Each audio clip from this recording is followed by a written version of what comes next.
Selamat pagi semuanya. Selamat pagi, Pak. Pagi, Pak. Pagi, Pak. Selamat pagi, Pak. Selamat pagi, Pak. Pagi, Pak. Pagi, Pak. Pagi, Pak. Assalamualaikum warahmatullahi wabarakatuh. Waalaikumsalam. Waalaikumsalam warahmatullahi wabarakatuh. Alhamdulillahirabbil alamin. Segala puji bagi Allah Tuhan yang Maha Esa. Pada hari ini kita dapat bertatap muka walaupun secara online karena adanya nikmat Allah Subhanahu wa taala, karunia dan juga inayahnya sehingga pada hari ini kita bisa memulai perkuliahan mata kuliah transformasi digital walaupun masih dalam situasi COVID-19. Semoga ke depan nanti COVID ini menjadi kondisi kita menjadi lebih baik, COVID menghilang sehingga kita bisa beraktivitas dengan normal. Sebelum kita mulai untuk pembelajaran pada pagi hari ini, marilah kita berdoa sesuai dengan agama dan kepercayaan kita masing-masing. Berdoa saya persilahkan.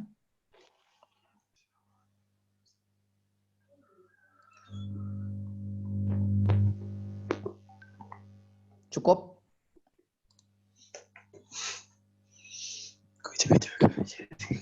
Gimana nih kabarnya teman-teman semua yang ada di sehat ya?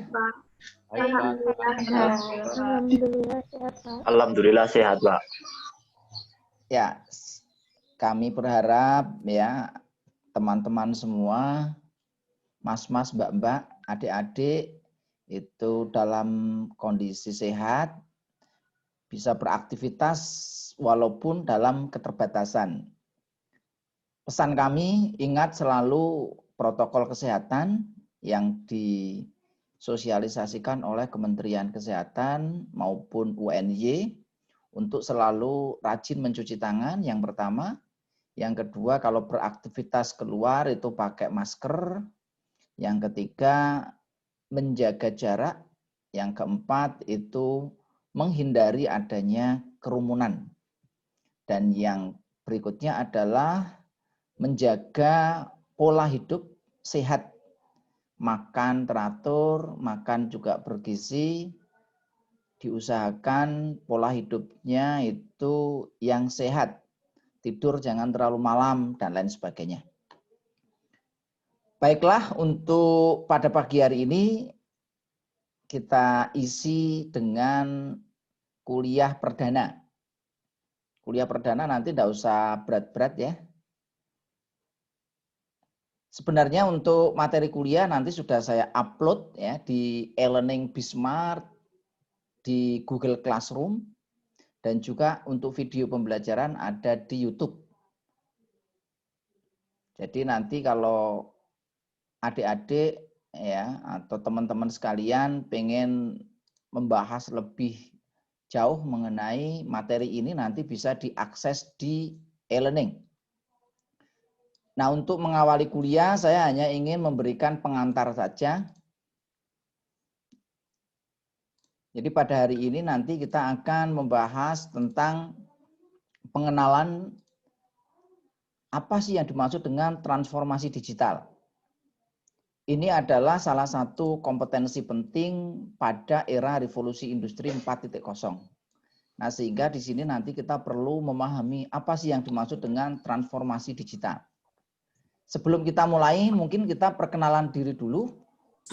Mungkin nggak perlu satu-satu perkenalan diri karena jumlahnya ini saya gabung kelas A dan B cukup banyak. Kalau nanti kita perkenalan satu-satu waktunya nanti habis.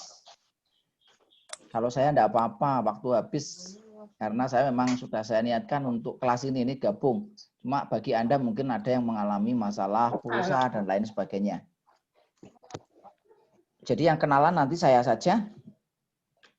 Saya mulai dulu dari nama. Nama saya itu sangat terkenal namanya. Jadi yang terkenal namanya, orangnya belum. Ya minimal nama saya terkenal untuk mahasiswa yang saya ajar, ya minimal kenal dengan saya. Nama depan saya itu seperti yang ada di bawah, ya, ada yang ada di cover tadi. Nama depan saya itu adalah Muhammad, ya. Ini nama saya. Nama belakangnya Ali. Muhammad itu nama Nabi, Ali itu nama sahabat sekaligus menantu sekaligus ponakan. Kalau digabung jadi Muhammad Ali itu legenda di bidang tinju. Tapi Anda nggak usah khawatir, saya tidak akan memberikan uppercut ataupun jab ke Anda. Oke, saya tinggal di Jogja, tepatnya ini alamat rumah saya. Ini rumah lengkap alamatnya. Lahir di Pekalongan. Lahir di Pekalongan 46 tahun yang lalu. Jadi sudah tua. Anak sudah 3, istri 1. Dengan dibalik nih. Yang berikutnya pekerjaan tetapnya sebagai dosen di jurusan Pendidikan Teknik Elektro FTUNY. Tidak tetapnya di mana ya, beberapa pekerjaan di luar. Yang pertama di bidang instruktur pelatihan, sebagai peneliti juga, sebagai konsultan di bidang electrical dan industri. Ini pekerjaan-pekerjaan selain sebagai dosen. Berikutnya ini alamat email, ini alamat kontak HP. Jadi silakan nanti kalau Anda mau kontak saya terbuka. Ada masalah. Insya Allah kalau pas lagi sempat saya jawab. Karena WA yang masuk ke saya tiap hari mungkin ratusan bahkan mungkin ribuan. Jadi mohon maaf kalau saya nanti agak telat jawab. Tidak semua WA mungkin bisa saya jawab. Karena mahasiswa saya cukup banyak ya, di industri juga banyak ya. Teman-teman juga banyak, WhatsApp grup juga banyak. Jadi mohon bersabar. Kalau pas lagi nggak ada kerjaan mungkin bisa saya jawab dengan cepat. Itu mungkin informasi saya berkaitan dengan data diri. Ada yang mau ditanyakan?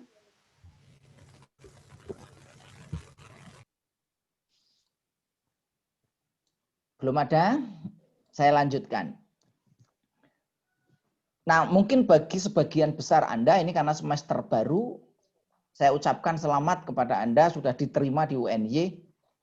Maka secara kualitas Anda sudah memenuhi persyaratan untuk masuk menjadi mahasiswa UNY. Walaupun Anda itu secara persyaratan sudah memenuhi, mungkin karena ini mata kuliah baru, ya suasana baru, kuliah itu suasana baru. Maka Anda perlu adaptasi. Pertama kuliah mungkin Anda masih bingung nih ya. Apa sih yang kuliah itu bedanya dengan sekolah? Nah ini Anda harus temukan. Tidak ada mata kuliahnya. Perbedaan antara sekolah dan kuliah itu nggak ada. Nggak ada mata kuliah adaptasi. Paling kegiatannya ospek. Nah Anda mencari sendiri nanti. Anda mencari kira-kira nanti perbedaannya apa. Ya. Nah harapannya nanti setelah kuliah, ya nanti Anda menjadi lebih fresh. Ini kalau kita balik, Anda kalau dipandang Anda kebalik, nanti Anda akan lebih fresh. Nggak tahu ini kenapa nggak jadi fresh ini. Langsung lewat ini ya. Dan nanti dibalik sendiri aja. Nah, pertama saya akan membahas tentang pekerjaan ya, level pekerjaan di dunia kerja. Di beberapa istilah karena saya background-nya dari engineering itu pekerjaan itu ada 3 tingkatan. Tingkatan pertama tingkat ahli, tingkatan kedua tingkat teknis, tingkatan ketiga tingkat operation. Di mana-mana sama. Kalau di FIP ya yang paling tinggi itu jabatan ahli. Ya. Yang kedua jabatan yang sifatnya teknis. Yang ketiga jabatan yang sifatnya operation. Ya, sebagai apa namanya kalau di dunia pendidikan ya teknologi pendidikan ya sebagai ahli di bidang pendidikan. Ahli bidang pendidikan itu apa? Bisa dosen, bisa guru, bisa peneliti ya. Yang kedua jabatan teknis. Teknis itu pembantu dari ahli. Bisa jabatan sebagai apa namanya staff ya, bisa jabatan sebagai teknisi ya, bisa jabatan sebagai analis dan lain sebagainya. Nah jabatan yang paling bawah itu adalah operation, ya bagian kita yang berkaitan dengan operation. Nah, untuk bisa mencapai jabatan ini dibutuhkan yang namanya 3 aspek. Aspek pertama itu adalah pendidikan formal. Untuk bisa mencapai level ahli itu dibutuhkan level 7. Level 7 ada di sini, minimal level 7. Nah, sementara Anda S1 itu nanti akan berada pada level 6. Sehingga nanti Anda tidak bisa langsung lulus menjadi ahli. Anda harus punya pengalaman dulu. Untuk bisa menjadi ahli, Anda bisa berbagai macam cara. Yang pertama bisa melalui dunia sertifikasi profesi. Anda bisa ikut pelatihan, ya ikut sertifikasi profesi. Bisa nanti bekerja, mencari pengalaman. Atau bisa nanti melanjutkan studi ke SP. SP itu spesialis. Di beberapa program studi ada spesialis. Mungkin kalau di FIP tidak ada program spesialis. Kalau di teknik ada spesialisnya, pendidikan profesi insinyur. Kalau di kedokteran ada pendidikan profesi dokter. Kalau di hukum ada pendidikan notariat, pendidikan advokat. Ya. Kalau di akuntansi ada pendidikan akuntan. Sehingga nanti bisa melakukan praktek kerja. Kalau di FIP ya mungkin sebagai psikolog ya. Kalau itu maksudnya psikologi. Sebagai psikolog ya, atau bisa menjadi konsultan pendidikan. Nah, ini adalah persyaratan-persyaratan untuk dunia kerja. Nah, untuk dapat bekerja maka dibutuhkan yang namanya kompetensi. Jadi Anda dituntut, ini apa sih kompetensi itu ya? Anda kalau dalam bekerja, saya bekerja sebagai dosen, maka saya harus kompeten. Anda sebagai mahasiswa, maka Anda harus menjadi mahasiswa yang kompeten, mahasiswa yang profesional. Nah, apa itu kompetensi? Kompetensi itu adalah definisinya ini salah satu dari definisi kompetensi yang saya ambil. Kompetensi itu adalah underlying characteristic of an individual that is causally related to criterion reference, effective and or superior performance in job or situation. Jadi di sini yang namanya kompetensi itu adalah berkaitan dengan kemampuan untuk melakukan sebuah pekerjaan. Jadi di sini kata kuncinya adalah kemampuan untuk melaksanakan pekerjaan sesuai dengan pekerjaannya. Jadi nanti kalau Anda di FIP ya, teknologi pendidikan, pekerjaannya apa? Anda misalkan lulus menjadi seorang pengembang media pendidikan. Anda menjadi seorang analis media pendidikan. Anda menjadi seorang asisten untuk membantu ahli di bidang teknologi pendidikan dan lain sebagainya. Itu adalah profesinya. Nah, untuk itu maka dibutuhkan kompetensi. Nah, dasarnya apa untuk dapat bekerja dengan baik? Itu dasarnya adalah yang pertama pengetahuan. Jadi kalau kita mau bekerja maka kita harus mempunyai ilmunya. Yang kedua kita harus terampil. Dan yang ketiga kita harus punya sikap.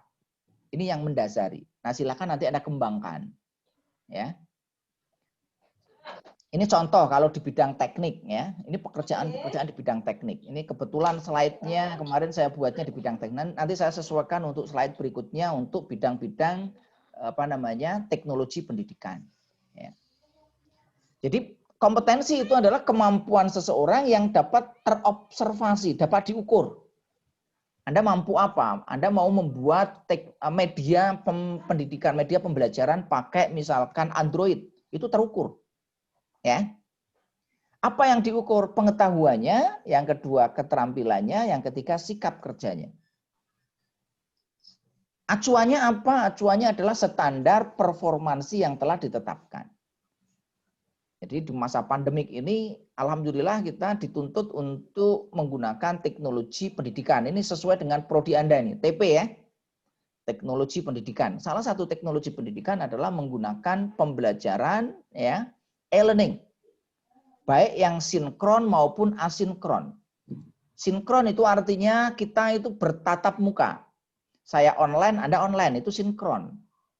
Kalau asinkron itu seperti Google Classroom. Saya online, Anda nggak harus online. Anda online, saya tidak harus online. Maka kita bisa berkomunikasi. Nah, yang pertama tadi faktor pengetahuan. Nah, Di sini ada 3 faktor tadi ya, yang namanya kompetensi itu kemampuan kerja. Kemampuan kerja itu terdiri dari pengetahuan, keterampilan atau sering disebut sebagai psikomotorik. Yang ketiga sikap, minat, nilai, dan lain sebagainya. Anda nanti mempunyai kemampuan untuk mengembangkan teknologi pendidikan berbasis Android. Anda mungkin yang punya jiwa wirausaha bisa mengembangkan kursus online seperti ruangguru.com. Ya. Anda bisa membuat pembelajaran-pembelajaran memanfaatkan teknologi. Nah, sekarang ini bisa menjadi lahan bisnis baru. Nanti kita bahas ya. Nah, berkaitan dengan knowledge ya, ini saya langsung ambil yang baru aja. Yang ini mestinya Anda nanti akan belajar banyak tentang filosofi pendidikan. Untuk knowledge itu dibagi menjadi 6 tingkat. Ini tingkatan 1. Ya, ini level 1, level 2, level 3, level 4, level 5 dan level 6. Level 1 sampai 3 itu dikenal dengan istilah LOTS. Level 4 sampai 6 itu dikenal dengan istilah HOTS. Mungkin Anda sudah familiar dengan istilah HOTS. Karena di SMA dulu ini menjadi isu nasional. Mestinya ujian di level kita itu sudah tidak lagi menggunakan ujiannya levelnya LOTS. Apa itu level LOTS? Level itu adalah level how to know. Yang kedua how to understand, how to apply. Ini mestinya sudah mulai kita tinggalkan. Tapi ini menjadi dasar. Paham ya maksudnya ya? Untuk bisa mencapai level 6, kita harus berpijak di level 1. Tidak mungkin kita langsung menuju level 6. Tidak bisa. Maka level 1 harus tahu. Caranya gimana? Untuk bisa tahu, maka kita harus baca. Kita harus dengar. Kita harus melihat. Kita harus merasakan. Kita mau belajar tentang teknologi pendidikan, maka kita harus baca. Kita harus melihat, kita harus dengar, kita harus merasakan. Yang kedua, untuk bisa paham, ya, maka Anda harus bisa menjelaskan. Jadi begitu nanti Anda sudah membaca, diharapkan nanti Anda paham. Jadi tidak hanya sekedar baca, tidak hanya sekedar melihat, tidak hanya sekedar mendengar, tetapi nanti harus difahami. Ya. Yang berikutnya adalah tidak hanya sekedar tahu dan paham, tetapi nanti mampu mengaplikasikan. How to apply. Jadi nanti saya kasih materi tentang misalkan tentang transformasi digital. Anda harus tahu, harus paham, harus bisa mengaplikasikan. Yang berikutnya, nah ini yang dimaksud level LOT, yaitu low order thinking skill. Nah harapannya nanti ke depan itu kita sampai ke levelnya level HOT. Apa itu level HOT? Yaitu yang pertama Anda bisa melakukan analisis. Analisis itu ibaratnya Anda itu bermain layang-layang, ya, benangnya ada tumpuk, ruwet, gitu kan? Kusut benangnya, nggak bisa digulung. Caranya gimana supaya bisa Anda harus urai satu persatu. Kalau ada masalah harus diurai. Anda mau mengembangkan tentang media pembelajaran berbasis Android yang cocok digunakan untuk siswa SD. Maka Anda harus urai dulu. Anak SD itu karakteristiknya bagaimana, ya, kemampuannya seperti apa, senangnya medianya seperti apa, itu harus dianalisis. Nah setelah dianalisis nanti Anda mampu mengevaluasi. Ini level termasuk yang sudah tinggi. Evaluasi itu tahu yang benar, mana yang salah. Kalau di dalam agama itu syaratnya menjadi imam, itu mestinya sudah sampai ke level apa? How to evaluate. Ini itu bacaannya benar atau tidak? Bacaannya mulai dari basmalah sampai ke waladhdallin, ya, itu apakah sudah benar atau belum? Sebelum dia sampai level ini, sebaiknya tidak jadi imam. Bisa difahami ya? Nah ini kadang-kadang kita nggak paham tentang pendidikan ini, ya. Baru levelnya paham saja sudah jadi imam. Kacau nanti. Ya. Nah kalau di agama sampai level how to evaluate. Nah kalau di bidang ilmu umum itu sampai ke level how to create. Karena kalau di agama enggak boleh sampai level how to create, nanti menciptakan ibadah baru. Repot, ya. Enggak boleh nanti menciptakan apa namanya kreativitas, itu dilarang. Sehingga di sini nanti levelnya sampai evaluate. Tapi kalau di bidang ilmu umum harus sampai how to create. Nanti harapannya Anda setelah ikut kuliah ini, pikiran Anda itu mulai terbuka. Punya kreativitas apa di bidang transformasi digital. Paham ya? Ada yang mau ditanyakan untuk apa namanya? Bagaimana cara mengukur knowledge? Nah, Anda nanti bisa mengira-ngira sendiri, kira-kira nanti soal ujiannya seperti apa. Anda soal ujiannya mau level 1, 2, 3, 4, 5, atau 6 kira-kira? Ada yang mau jawab? Silakan.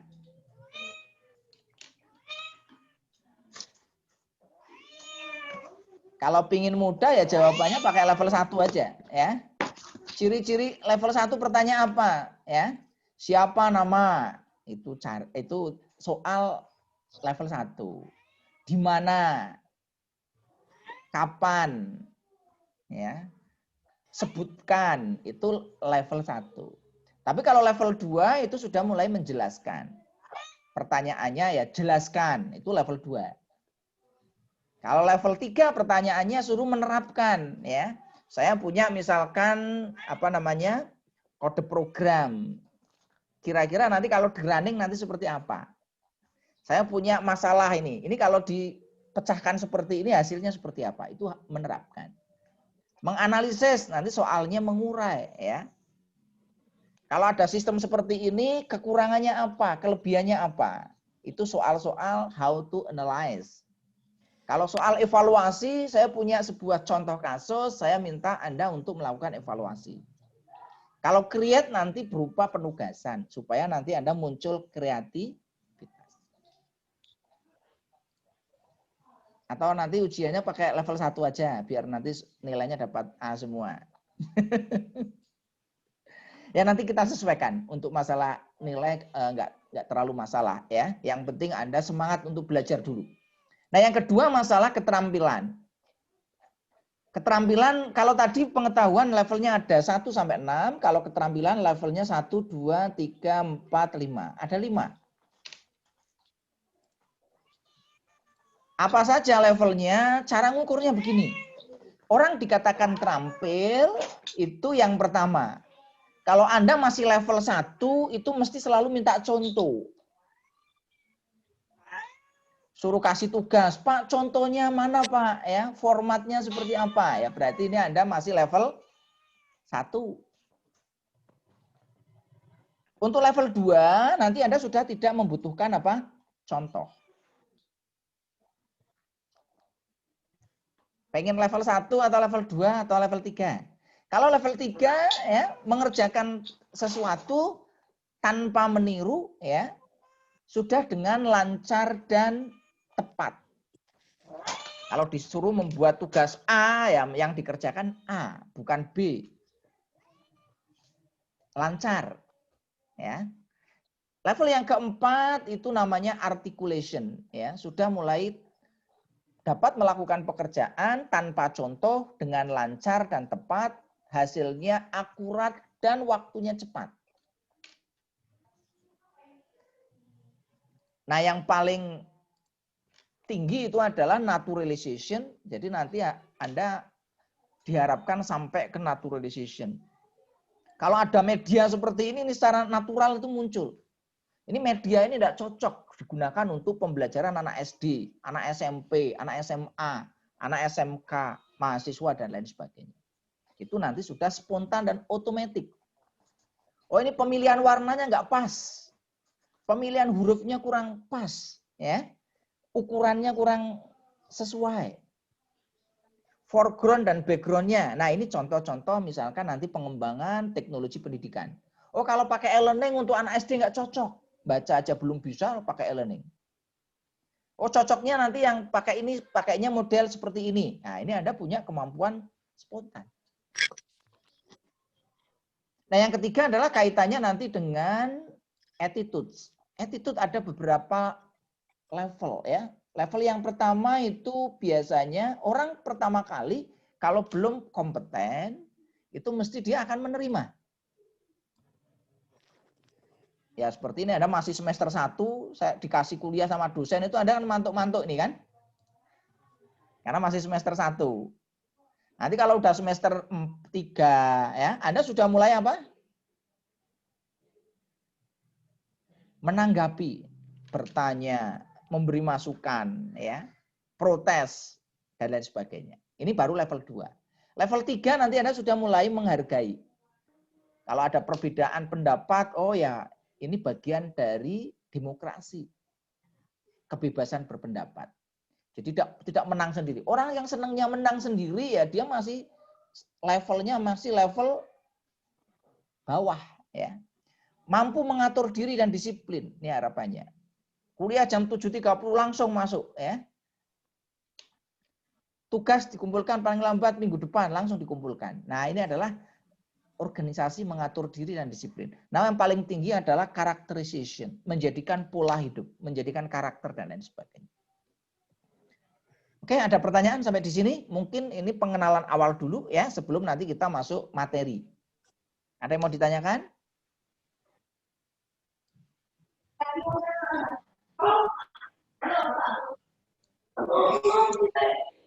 Belum, Mbak, belum. Belum ada. Oke, kalau belum ada kita lanjutkan ya. Nah, sekarang kita bahas outline materi kuliah. Materi kuliah ini 2 SKS. Kalau di kuliah itu pakainya SKS, bukan jam pelajaran. SKS. Apa itu SKS? Sistem kredit semester. Jadi Anda itu sekarang mengkredit. Untuk bisa lulus, Anda lulusnya minimal berapa? 144 SKS. Paham ya? Jadi istilah kredit maksudnya apa sih sistem kredit semester? Anda supaya bisa lulus, syaratnya adalah 144 SKS. Tergantung di prodinya. Ada yang 150, ada yang 146. Nah, tiap semester Anda itu mengambil berapa SKS? 20, 22. Nah, ini Anda itu istilahnya Anda itu mengkredit atau mencicil. Pak, saya nggak utang, Pak. Untuk lulus Anda dianggap hutang. Jadi Anda masih punya hutang. Sekarang Anda mengambil berapa SKS? 22, Pak. 22. Nah, totalnya untuk lulus syaratnya di FIP TP ada berapa SKS? Sampai lulus 100 berapa?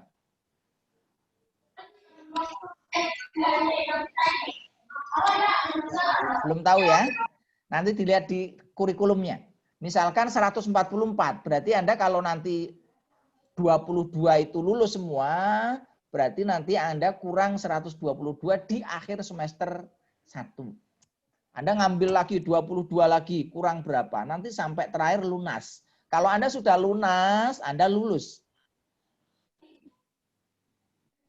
Nah, ini untuk mata kuliah ini, yang pertama mengetahui konsep transformasi digital, memahami perubahan teknologi, memahami teknologi disruption, mampu menganalisis mekanisme disruption, ya, mampu menerapkan transformasi digital di bidang bisnis, ya, mampu mengoptimalkan ICT sebagai keuntungan kompetitif, mampu menganalisis social network dan enterprise 2.0, mampu mengelola dan memahami digital trend, mampu memahami pemrograman komputer sederhana. Nah, ini pemrograman komputernya nanti nggak terlalu rumit, sederhana aja, supaya nanti Anda paham.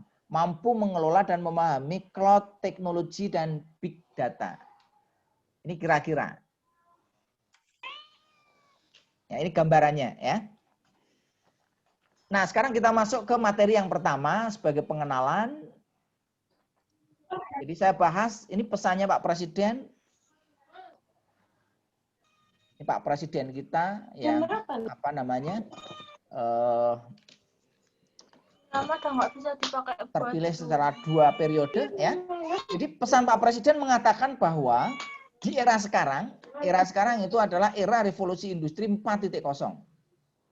Apa itu revolusi industri 4.0 ya? Jadi salah satunya beliau mengatakan bahwa era sekarang itu bukan saatnya yang besar mengalahkan yang kecil. Tidak ada lagi nanti istilah cicak vs buaya. Tidak ada namanya anjing melawan kucing. Tidak kenal lagi nanti kita gajah lawan semut. Tetapi di sini ya trennya adalah nanti yang cepat mengalahkan yang lemah. Jadi di sini kuncinya kecepatan. Bukan yang kuat mengalahkan yang lemah, enggak. Tapi sekarang yang cepat yang akan mengalahkan yang lambat. Oleh karena itu kalau biasanya cewek-cewek ini ya, ahwat-ahwat itu seneng kalau badannya apa? Langsing. Kenapa kok suka badannya langsing? Karena geraknya cepat. Mau ke pasar belanja cepat ya, mau ke kampus cepat, mau ketemu dengan teman-temannya rapat cepat, mau ke masjid juga cepat ya. Ini trennya sekarang begitu. Ya, Pak juga udah nggak bisa. Habis ya. Ya, maka dari itu di sini ya di era revolusi industri 4.0, RI 4.0, maka kita harus memacu kecepatan kita. Jangan menjadi lambat. Mahasiswa harus cepat ini, walaupun situasi pandemik. Tapi Mbak tak paham. Oke, yang berikutnya adalah kenal dengan tokoh ini ya. Ini adalah Jack Ma ya.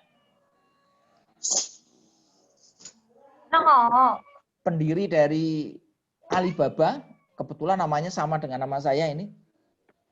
Saya nggak ngerti kenapa Jack Ma yang notabene dia orang Cina ya menggunakan namanya Alibaba. Kenapa nggak menggunakan nama Macung ya atau misalkan Mao Zedong ya? Kenapa nggak menggunakan nama Jet Li? Kenapa nggak menggunakan nama Chow Yun Fat ya? Tapi menggunakan namanya Alibaba. Jackie Chan. Nah, kenapa nggak pakai nama Jackie Chan ya? Tapi menggunakannya nama Alibaba ya karena kalau menggunakan nama Jackie Chan mungkin pangsa pasarnya orang Cina. Tapi kalau menggunakan Alibaba itu sudah melegenda di Arab ya, di Timur Tengah ya, di Amerika, di Eropa, bahkan di Indonesia itu sudah sangat populer.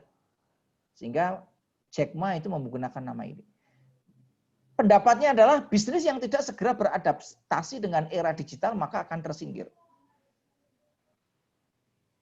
Termasuk dunia pendidikan. Termasuk nanti universitas. Universitas yang tidak menerapkan transformasi digital maka akan tersingkir. Terutama di era pandemi sekarang ini. Nah, oleh karena itu nih beberapa CEO perusahaan ternama, ini saya kira Anda sudah kenal semua mestinya ini. Yang sebelah kiri siapa ini? Mark Zuckerberg. Mark Zuckerberg ya. CEO sekaligus pendiri Facebook. Ini siapa nih? Steve Jobs. Steve Jobs ya, CEO dari Apple. ya. Ini tadi Jack Ma. Jack Ma tadi, Alibaba ya. Ini siapa? Bill Gates. Bill Gates. Vaksin Bill Gates. Ya, ini Diem. Karim. Mas Menteri Nadiem ya. Makarim. Ini siapa ini? Nadiem Makarim. Elon Musk ya, pendiri dari Tesla. Jeff Nah, Bezos. siapa tahu nanti ya tahun 2030 ya, foto Anda nanti saya tampilkan di sini. Amin. Amin. Anda menjadi seorang pengembang startup yang sukses di Amin. bidang apa? Media pembelajaran. Amin. Karena suksesnya nanti saya bangga ya. Sehingga nanti di sini Amin. saya tampilkan untuk memotivasi adik-adik ya. Nah, di sini CEO dunia mulai menyadari ya tentang masalah kecepatan ya dalam menanggapi perubahan.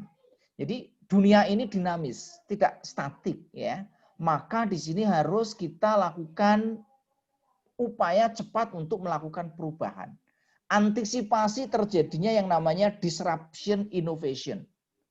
Nanti kita bahas secara mendetail itu pada pertemuan ketiga. disruption technology, disruption innovation. Sehingga nanti di sini CEO perusahaan yang tidak mampu melakukan perubahan mindset, perubahan strategi bisnis, maka dia nanti akan ketinggalan. Nah, ini adalah contoh-contoh CEO yang mampu melakukan perubahan dengan cepat. Mark Zuckerberg melakukan perubahan dari yang tadinya diary, ya, catatan harian menjadi catatan digital. Ya, Steve Jobs itu merubah fenomena yang sangat luar biasa di bidang smartphone. Yang tadinya warna putih itu menjadi warna yang paling tidak disukai, ya, kalau kita untuk memilih barang. Kalau baju yang paling disukai warna putih karena memang itu katanya warna putih menurut hadis Nabi itu warnanya di surga itu warnanya putih. Tapi kalau Anda disuruh milih barang itu mesti jarang yang mau memilih warna putih. Steve Jobs merubah ini. Padahal Steve Jobs itu tidak pernah baca itu. Kenapa dia senang warna putih? Begitu smartphone itu berhasil warna putih, maka warna putih itu langsung mendunia. Semua mobil sekarang idealnya warnanya putih. Kalau kita jalan-jalan ke Jogja, Jakarta, Surabaya, Semarang, Medan, Balikpapan, dan lain sebagainya, warna mobil itu cuma dominan ada 3. Apa itu warnanya? Yang pertama warna putih. Yang kedua warna silver. Yang ketiga warna hitam. Yang warna lain itu jarang. Warna biru sudah mulai jarang. Warna merah apalagi. Warna kuning ya angkot ya. Hijau apalagi jarang. Ya. Nah ini adalah salah satu revolusi dari Steve Jobs. Alibaba juga ini ya, Jack Ma ya. Bill Gates ya merubah semuanya. Ini termasuk Gojek. Sekarang jadi menteri ya. Elon Musk merubah nanti untuk mobil yang konvensional menjadi mobil listrik ya. Ini adalah era-era di bidang transformasi. Nah, apa itu yang dimaksud transformasi digital? Yaitu adalah bagian dari proses teknologi yang berkaitan dengan perubahan penerapan teknologi digital. Jadi yang tadinya teknologi itu mulai dari teknologi mekanik, revolusi industri 1.0, menuju ke elektrik 2.0, menuju ke otomasi 3.0, dan yang sekarang itu menuju autonomi 4.0. Nah, untuk transformasi digital itu dapat dianggap sebagai tahap ketiga dari merangkul teknologi digital. Jadi yang pertama kita harus memahami tentang kompetensi digital, yang kedua itu penggunaan digital, dan yang ketiga melakukan transformasinya. Nah ini transformasi ini sangat penting. Termasuk nanti Anda dalam perkuliahan. Ini sudah mulai harus bertransformasi. Mau tidak mau harus familiar menggunakan digital. Google Classroom, Bismart, WA Groups, Vicon dengan Zoom, Google Meet, dan lain sebagainya. Nah, tahap transformasi berarti bahwa penggunaan inherent digital memungkinkan jenis inovasi baru dan kreativitas pada domain-domain tertentu, bukan hanya meningkatkan dan menunggu metode tradisional. Jadi di sini transformasi digital merujuk pada apa? Konsep paperless. Sekarang sudah tidak zamannya lagi menggunakan kertas. Tidak hanya sekedar paperless, tetapi juga nanti adalah konsepnya adalah online. Semua serba maya. Ini yang namanya maya senang sekali karena selalu disebut-sebut sekarang. Menjadi primadona maya. Ya. Nah, menurut Khan tahun 2016 ya, ini terjadi kebingungan tentang istilah digitasi atau digitalisasi. Bahkan juga tentang transformasi digital. Konsepnya ini masih membingungkan. Apa sih yang masukkan digital? Jadi digital itu adalah dari kata digital. Dari kata digit. Di itu artinya 2, jet itu bilangan. Jadi bilangan yang terdiri dari 2 angka, yaitu apa? 1 dan 0. 1 itu untuk mewakili on, 0 untuk mewakili off. Jadi kita hanya mengenal bilangan itu adalah 1 dan 0. Kita hanya mengenal kondisi itu hitam putih. Kalau enggak hitam putih, kalau enggak siang malam. Ini eranya seperti itu. Walaupun nanti di dalam perkembangannya tidak hanya on off, tidak hanya hitam putih.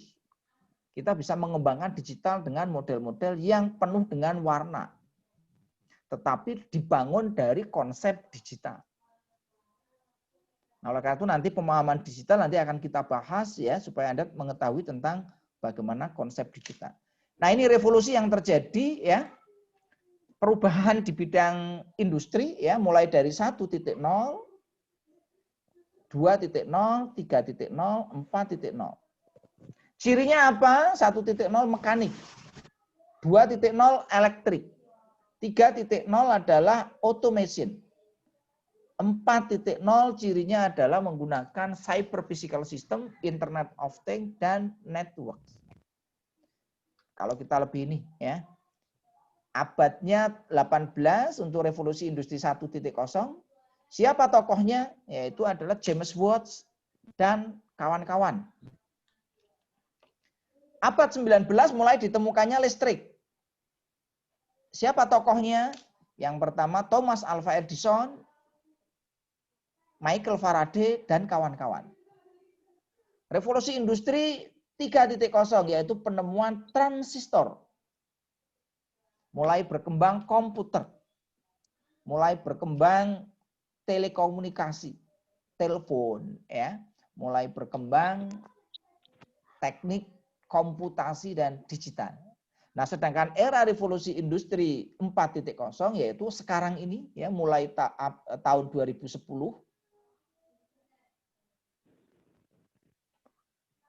cirinya adalah otonomi, yaitu adalah sistem cerdas atau artificial intelligence ya, Internet of Things ya, data big data dan services.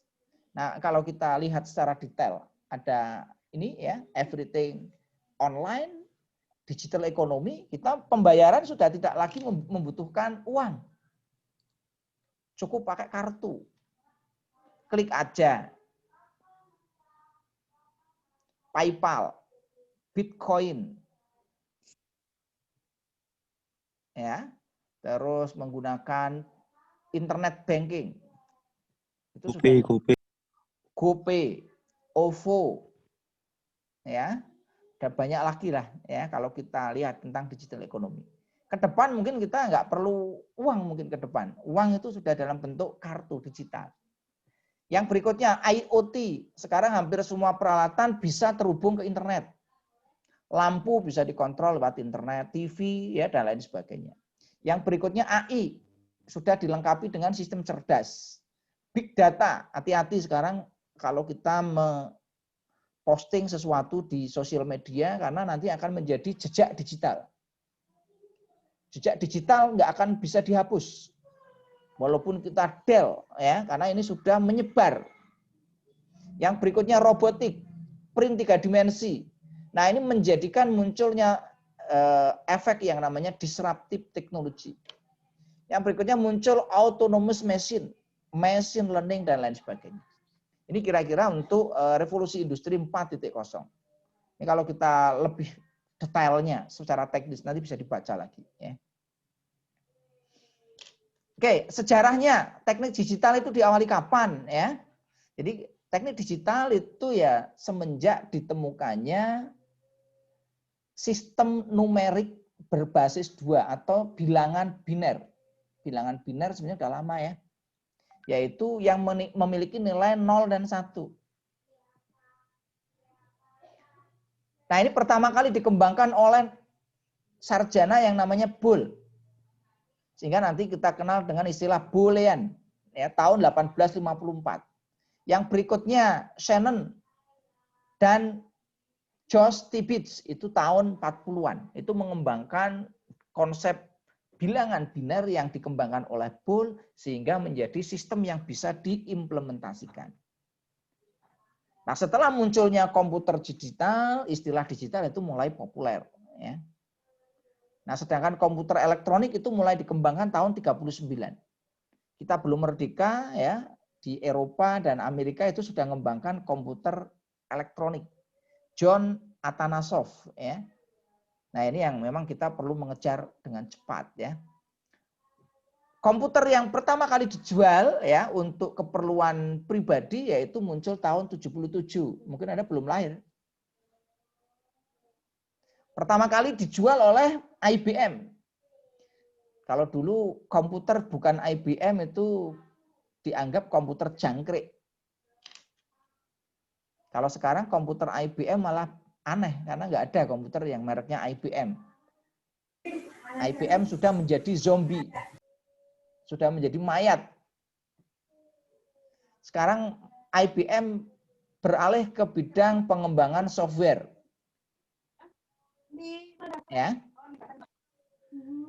Berikutnya muncul istilah World Wide Web. Nah, ini semakin mempercepat ya perkembangan teknik digital sehingga menjadi pemicu terjadi perubahan transformasi teknologi. Tahun 2000-an ya ini digitalisasi mulai digunakan secara luas sebagai konsep IT ya. Baik di pemerintahan ya dan masyarakat pengguna internet. Nah, ini banyak dimanfaatkan ya pada praktik politik ya. Obama dulu salah satu kenapa Obama bisa memenangkan pemilihan presiden, salah satunya memanfaatkan media sosial. Bisnis ya, ini juga bisnis sekarang tanpa kita mengoptimalkan teknologi digital itu juga akan sulit ya. Isu-isu sosial sekarang sangat mudah sekali bagaimana kita melakukan sosialisasi dan lain sebagainya.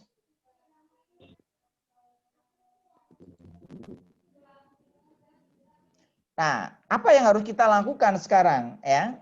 Nah, ini sebagai mahasiswa ya, maka kita harus segera mungkin untuk mengetahui, memahami apa itu transformasi digital sebagai dasar nanti untuk mengembangkan diri supaya nanti kita bisa mengoptimalkan ya segala aktivitas yang nanti kita lakukan ya di dalam prosesnya ini. Nah, ini Robert Smith ya, Chairman dan CEO Vista Equity Partner tahun 2015, salah satu poin dalam pidatonya mengatakan bahwa semua perusahaan adalah perusahaan teknologi. Jika perusahaanmu tidak bertransformasi, industri yang akan bertransformasi. Ini sudah diingatkan ya, bahwa memang ke depan itu salah satunya.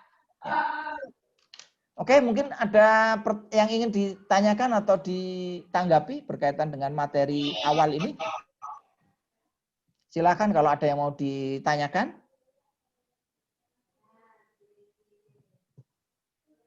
Belum, Mbak. Belum ada? Izin bertanya, Pak. Ya, silakan. Saya Irgi dari kelas TPB, Pak. Ini terkait dengan tentang kita harus bisa bertransformasi secara cepat di era perkembangan teknologi ini, Pak. Di mana yang kalah akan lambat. Nah, di Indonesia sendiri kan tingkat perkembangan itu variatif ya, Pak. Terkait dengan penyebaran teknologi dan penggunaannya. Nah, bagaimana caranya agar kita bisa bertransformasi mengikuti perkembangan zaman secara optimal, sedangkan di kita pemerataan teknologi dan fasilitas saja tidak merata, Pak. Itu seperti apa? Ya, terima Mohon kasih. penjelasannya. Terima kasih Mas Irgi. Ini pertanyaan yang sangat bagus ya. Ini Mas Irgi sering jalan-jalan, jadi tahu kondisi Indonesia. Betul sekali Mas Irgi. Indonesia merupakan negara kepulauan atau archipelago ya. Tepatnya kita mempunyai 17 ribuan pulau. Nah, ini menjadi salah satu kelebihan sekaligus kelemahan. Kok aneh toh Pak? Jadi kelebihan sekaligus kelemahan. Ya kelebihannya yang pertama kita jadi negara besar. Indonesia jadi negara besar. Jadi kalau nanti teman-teman jalan-jalan ke luar ya, ke Eropa, di Eropa itu negaranya kecil-kecil. Kalau mau ke luar negeri itu tinggal naik bus, itu sudah sampai ke luar negeri. Pengalaman saya di Jerman, kalau mau ke Prancis ya tinggal naik bus saja. Bayarnya juga nggak terlalu mahal. Kalau mau ke Ceko naik bus cuma 2 jam dan nyampe. Ya, kalau mau ke Italia ya naik apa juga sebentar ya. Tidak pakai apa namanya visa. Jadi itu mereka negara-negara kecil ya. Walaupun Jerman negara besar tapi secara geografis mereka terdiri dari banyak daratan. Tidak seperti Indonesia. Indonesia terdiri dari 17.000 pulau. Nah ini memang menjadi kelebihan sekaligus menjadi kelemahan. Nah kelemahannya apa? Kelemahannya karena kita memang di dalam pembangunan kita membutuhkan infrastruktur yang sangat besar. Apalagi kita penyebaran penduduknya tidak merata. Sehingga tadi untuk membangun di tempat yang jumlah penduduknya sedikit ini menjadi sebuah kendala. Nah, bagaimana kita supaya kita bisa mengejar perubahan teknologi ini? Memang ini harus ada yang pertama komitmen. Komitmen bersama bahwa memang ini harus disadari oleh masyarakat Indonesia bahwa negara Indonesia itu adalah negara kepulauan. Sehingga nanti pembangunannya itu harus merata. Seperti yang sekarang dilakukan Presiden sekarang itu kan lebih condong ke Indonesia Timur. Maka yang Indonesia Barat ya harus ikhlas. Jangan merasa apa namanya, loh kok yang diutamakan Indonesia Timur. Bahkan ibu kota juga rencana mau dipindah ke Kalimantan. Nah, ini adalah upaya agar ya penyebaran penduduk di Indonesia dan pembangunan itu lebih merata. Jadi yang namanya adil itu memang kadang-kadang tidak harus sama. Ini yang harus dipahami. Tapi memahamkan ini sulit.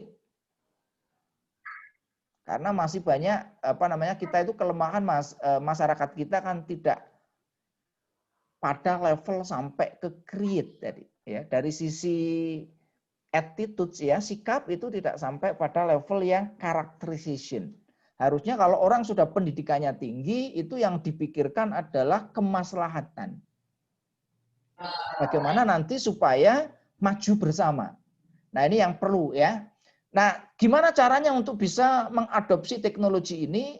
Ya yang pertama harus ada tadi komitmen dari pemerintah ya untuk membangun semua infrastruktur yang dibutuhkan untuk perubahan teknologi. Ya, ya ini butuh investasi besar. Ya, kadang-kadang rugi seperti PLN. PLN itu kalau masuk, ini contoh kasus di Jogja ya. Bangun PLN kalau orientasinya untung, saya hanya mau bangun di kota Jogja aja. Karena kalau kota Jogja itu biaya pembangunannya murah, yang makai banyak mesti untung. Tapi kalau bangun di Gunung Kidul gimana coba? Apalagi yang Gunung Kidulnya daerah yang pelosok itu, ya. Kalau Gunung Kidulnya Wonosari masih untung, ya lumayan lah, untungnya nggak besar ya, tapi lumayan untung juga. Tapi kalau bangunnya di misalkan Saptosari, ya, Gedang Sari, ya kan, ke mana itu? Nah itu sudah jelas yang makai juga nggak terlalu banyak, industrinya juga nggak banyak kan. Tapi untuk membangun infrastruktur butuh besar. Sehingga memang PLN itu wajar. PLN itu sulit sekali untuk untung. Ya karena faktor-faktor ini. Ini. Nah dengan adanya revolusi industri 4.0, maka kita harus membangun infrastruktur yang bisa terjangkau oleh masyarakat. Ya. Nah, supaya bisa terjangkau oleh masyarakat, ini ya kita membangun infrastruktur yang dalam tanda kutip murah dan handal. Kemampuan untuk melihat ke depan, jangan sampai nanti kita bangun 10 tahun lagi ternyata udah nggak digunakan. Kita harus pintar-pintar memilih teknologi yang punya sustainability. Contoh kasus dulu zaman, ada yang ingat jangan pager itu? Sampai ada artis itu namanya Saikoji menciptakan lagu yang namanya pager. Ada yang masih ingat enggak? Ya? Iya, iya. Nah, pager itu umurnya berapa tahun? Cuma 3 tahun, ya. 3 tahun habis itu mati. Nah, kalau pemerintah salah dalam mengantisipasi teknologi ke depan, itu nanti ya akan bernasib sama. Memang ini diperlukan SDM yang mempunyai visi ke depan sehingga bisa melihat kira-kira nanti teknologi ke depan yang bisa sustain itu teknologi yang seperti apa. Ya. Saya kira itu Mas ya, Mas Irgi, ini pertanyaan bagus. Silakan nanti didiskusikan di e-learning ya, ada yang punya jawaban lain atau apa, nanti bisa kita diskusi lebih jauh ya. Silakan yang lain sekali lagi ya. Sebelum nanti kuliah kita tutup. Ya, silakan. Saya ingin tanya. Kan kalau misalkan kita berinovasi di bidang pendidikan menggunakan teknologi, maka kelamaan sumber daya gurunya semakin tidak dibutuhkan gitu loh, Pak. Jadi menurut Bapak menurut pandangan Pak bagaimana tentang kemungkinan bahwa teknologi akan menggantikan manusia di masa depan? Terima kasih. Ya, terima kasih Mbak Gita ya. Gita Mutiara Amalia. Cita Mutiara, namanya bagus sekali. Irgi Ahmad Pamud. Dia Fahriji ya. Ini mohon maaf karena apa tulisannya kecil-kecil, saya nggak bisa membaca secara jelas. Mungkin udah tua nih kan, harus pakai kacamata. Ini harus pakai kacamata ini mungkin baru bisa lihat ya. Nah ini kalau ini udah jelas sekali ya. Oke, ini pertanyaan bagus. Apakah nanti perkembangan teknologi akan menggantikan manusia atau tidak? Jawabannya iya. Tapi enggak usah khawatir. Ini yang kadang-kadang masyarakat nggak ngerti, ya. Kadang-kadang terlalu khawatir, kadang-kadang para ahli itu juga memberikan informasi yang salah. Dan memprovokasi masyarakat. Sehingga tidak mau menerima teknologi. Ini yang berbahaya. Nah sebenarnya apa? Jadi tidak ada perubahan teknologi pun yang namanya dunia ini mesti akan berubah. Tidak mungkin dunia ini statik terus, enggak ya. Seperti peran guru, ya lama-kelamaan itu yang dibutuhkan bukan guru yang pinter ngajar. Kalau guru harus kompeten itu ya wajar. Itu sudah seharusnya. Tetapi guru yang mampu untuk bagaimana memotivasi mahasiswa untuk rajin belajar. Kalau sekarang di kita, kekurangan kita adalah apa? Guru yang bisa menginspirasi. Nah itu yang jarang.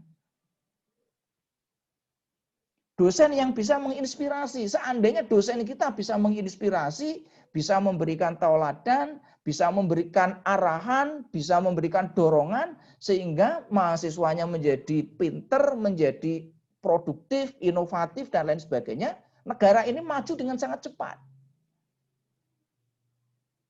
Cuma masalahnya di tempat kita itu kebanyakan SDM kita itu alergi terhadap perubahan. Disuruh pembelajaran dengan online seperti ini pada protes. Loh gimana Pak, saya nggak mampu gitu ya. Sudah tua, nggak bisa belajar. Susah, nginstall komputer aja susah. Gimana mau aplikasi seperti ini? Saya juga mengalami kesulitan ya. Begitu ada perubahan. Jadi saya termasuk generasi yang mengalami perubahan cukup drastis. Zaman saya kecil mainan saya pakai kayu ya. Kalau nama bahasa Jawanya betik gitu ya. Ada yang tahu nama permainan betik? Betik ikan, Pak. Nah, betik ikan. Kalau di tempat saya betik itu yang apa? Yang namanya dari kayu nanti dipukul itu ya. Ya.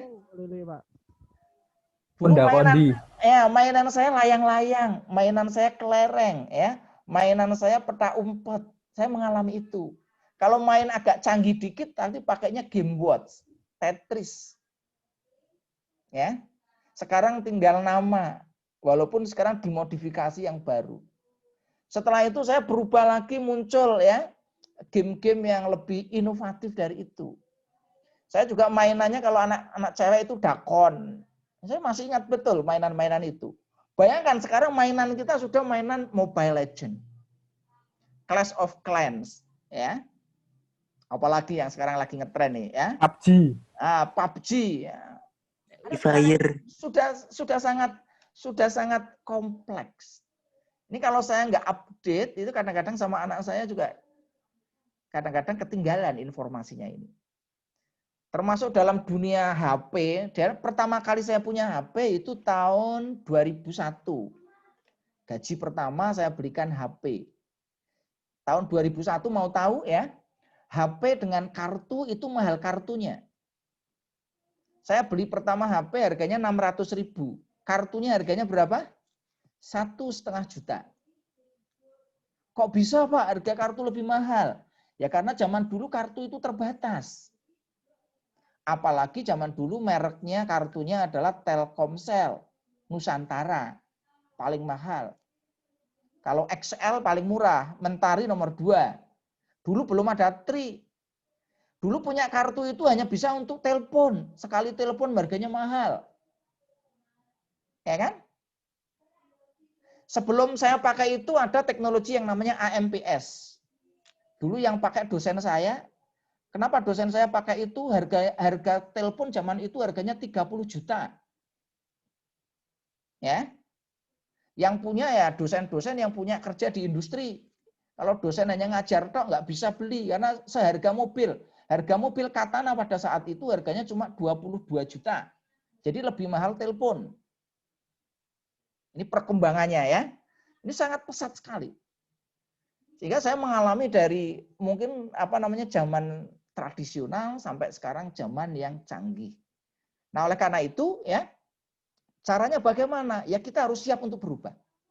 Nggak usah khawatir. Begitu nanti kita akan berubah, kemungkinan besar kalau nanti ilmu laduni itu nanti sama Tuhan, ya sama Allah Subhanahu wa taala diturunkan ke manusia. Jadi nanti saya ngajari Anda itu hanya copy paste saja, pakai flash disk ya. Kalau Anda mau belajar transformasi digital, mana otak Anda siapkan, nanti saya transfer pakai neurotransmitter, Anda langsung bisa. Ini ilmu Tuhan nih ya, yang sekarang ini masih menjadi wilayahnya rahasia. Hanya orang-orang tertentu yang katanya diberikan ilmu laduni bagi yang percaya. Ya. Gimana apakah besok nanti guru itu tidak dibutuhkan? Guru tetap dibutuhkan. Tidak semua ya perubahan ini nanti akan mampu untuk ditangani oleh mesin dan robot. Maka yang penting kita bisa menciptakan inovasi. Jadi tadi guru nanti spesialis apa? Kalau di bidang media nanti kita meng-create ya. Saya nanti khusus menjadi ahli di bidang A. Sekarang jadi ahli masak aja bisa menjadi guru. Tidak harus guru nanti di sekolah, bisa nanti guru di internet. Jadi YouTuber. Nanti kalau Anda jadi YouTuber, subscribernya jutaan, Anda malah mungkin lebih enak jadi subscribe, lebih YouTuber ya. Jadi itu ya, saya kira ya. Jadi nggak usah khawatir. Seperti contoh mahasiswa elektro, begitu nanti kerja di industri, industrinya pakai robot, tetap nanti tenaga maintenance-nya itu manusia. Yang memprogram itu manusia, ya.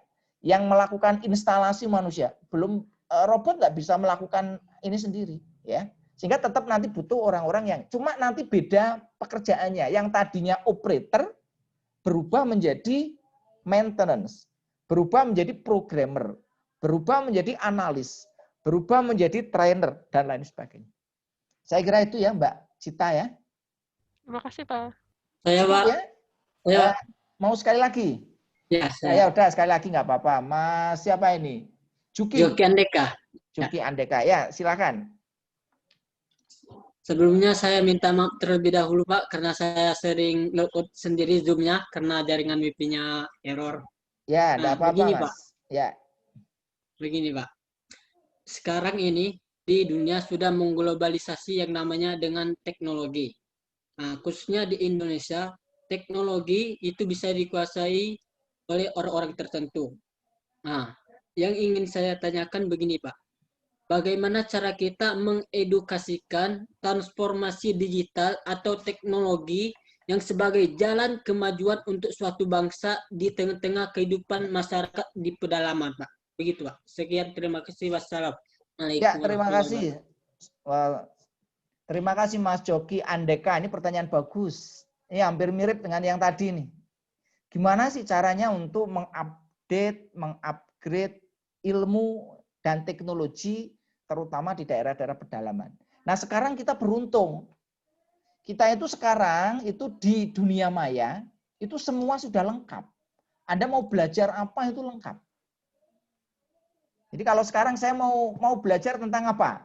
Mau servis sepeda motor, lengkap ada. Mau belajar tentang membuat media, itu lengkap ada di internet. Baik di Google ya, maupun di YouTube, maupun di aplikasi Play Store, itu semua sudah ada. Termasuk nanti, ini kan orang sekarang itu senang sekali mempublish sesuatu. Termasuk kalau Anda misalkan seperti saya hobinya memelihara ikan ya, gimana cara memelihara ikan koi yang baik. Gimana cara membuat kolamnya, gimana cara membuat filternya, itu di internet sudah lengkap. Ya. Nah, tinggal memang masalahnya adalah kita itu bisa memilih dan memilah. Karena kita di Indonesia itu tidak ada filter. Kadang-kadang kita mau membutuhkan tutorial A, yang muncul tutorialnya A1, A2 yang sebenarnya tidak bermanfaat. Justru tutorial-tutorial yang bermanfaat kadang-kadang berada di paling bawah. Contoh kalau nanti Anda mencari saya, ya, mencari Muhammad Ali gitu ya, di internet ya sulit setengah mati. Kenapa? Karena tertutup oleh Muhammad Ali petinju.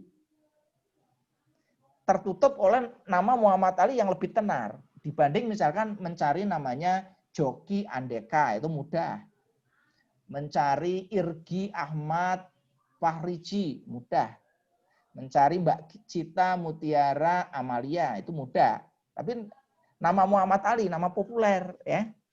Nah, oleh karena itu kita harus pinter-pinternya menyaring ya informasi yang ada di dunia maya.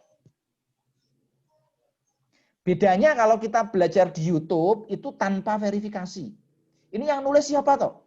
Kadang-kadang membuat resep masakan katanya 100% sempurna. Begitu dibuat jadinya bantat. Bikin bakso katanya bagus. Begitu dibuat ternyata baksonya rasanya enggak enak. Bentuknya enggak karu-karuan. Nah ini karena tidak ada verifikasi. Tapi ini membantu Anda ya. Jadi dengan adanya apa namanya informasi yang ada di dunia maya, ini salah satu sumber belajar. Jadi sekarang ini di era reformasi industri 4.0 sebenarnya sumber belajar sudah banyak, tinggal nanti kita memilah dan memilih. Nah oleh karena itu Anda pilih, kalau saya misalkan menggunakan sumber, kalau yang sumbernya itu dosen, saya percaya. Kalau yang publikasi itu misalkan, ini jurnalnya yang publikasi siapa? Scopus, saya percaya. Kalau yang publikasi UNY, percaya. Tapi kalau yang nulis arisblogspot.com, ya ini saya jadikan informasi ke nomor 27. Yang nulis misalkan siapa? Misalkan Den Bagus siapa ya? Ya itu ya nggak kenal saya, maka dijadikan nomor berapa? 27. Tapi kalau yang nulis siapa? Misalkan Sutrisna Wibawa, Rektor UNY, ya saya jadikan referensi utama. Yang nulis misalkan Nadiem Makarim, ya saya jadikan utama. Yang mempublikasi UNY, saya jadikan rujukan. Jadi seperti itu ya Mas Joki Andeka ya. Bisa difahami? Ya, Pak.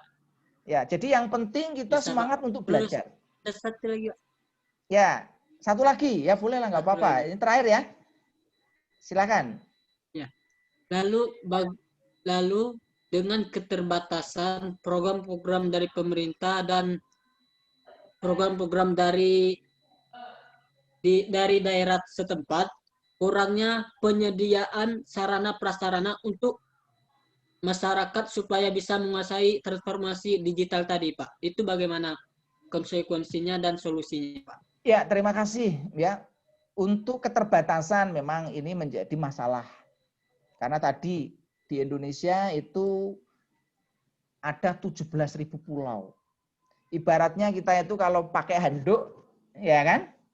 Kita tarik ke atas, yang bawah nanti kelihatan. Kita tarik ke bawah, yang atas nanti kelihatan. Sehingga nanti kita memang harus pas benar posisinya ya, agar yang bawah dan di atas itu semua tertutupi dengan baik. Karena memang kita terbatas ya. Jadi yang namanya sumber daya itu terbatas. Sumber daya manusia terbatas, sumber daya alam terbatas, sumber daya mesin terbatas, semuanya serba terbatas. Nah, oleh karena itu caranya gimana? Ya tadi mengoptimalkan. Zaman dulu, zaman saya Pak belajar ya, Mas Joki Andeka, saya dulu belajar belum ada internet. SD, SMP, SMA, kuliah aja dulu pertama kali ngakses internet itu saya per jam bayarnya 7.500 di warnet. Dulu ada warnet, sekarang sudah nggak ada warnet karena mati, karena internet sudah sangat murah. Jadi kalau pakai warnet mesti rugi. Nah, gimana cara belajarnya ya? Kita memang tadi harus bisa inovasi. Kalau saya terbatas harus belajarnya seperti apa? Dibutuhkan yang penting tekad, Mas Joki. Jadi jangan kita kalau ada orang optimis itu ada kesulitan itu menjadi tantangan. Tapi kalau orang pesimis ada kesulitan, ada kesempatan itu dianggap sebagai hambatan. Jadi mindset-nya harus dirubah. Saya pengennya maju, ya. Saya pengennya menjadi orang yang hebat. Maka keterbatasan apapun kita cari solusinya. Nah, beruntunglah bagi yang sudah mempunyai fasilitas yang lengkap. Jadi ini Pak Mas Joki ya, banyak orang yang berada dengan fasilitas lengkap, justru dia nggak bisa maju. Karena apa? Terlena. Yang diakses sesuatu yang tidak bermanfaat. Yang diakses sesuatu yang tidak membantu dia untuk meningkatkan kompetensi. Saya kira itu ya, kuncinya ada di situ ya. Tapi tetap berharap ya, kita nanti sampaikan juga ke pemerintah untuk meratakan pembangunan ya, supaya nanti bisa lebih memudahkan di masyarakat, terutama di pedesaan. Terima kasih Pak Joki. Mohon maaf karena waktunya sudah cukup lama ya. Ini khawatir teman-teman nanti ada yang merasa keberatan ya, terutama mungkin ini akses internetnya mungkin. Saya klarifikasi dulu untuk bantuan internet ini udah cair belum? Belum, Pak. Belum, Pak. Belum, Pak. Oh, iya. Belum, Pak. Ya berharap berdoa saja ya, tetap beroptimis ya dengan janji pemerintah yang akan memberikan bantuan.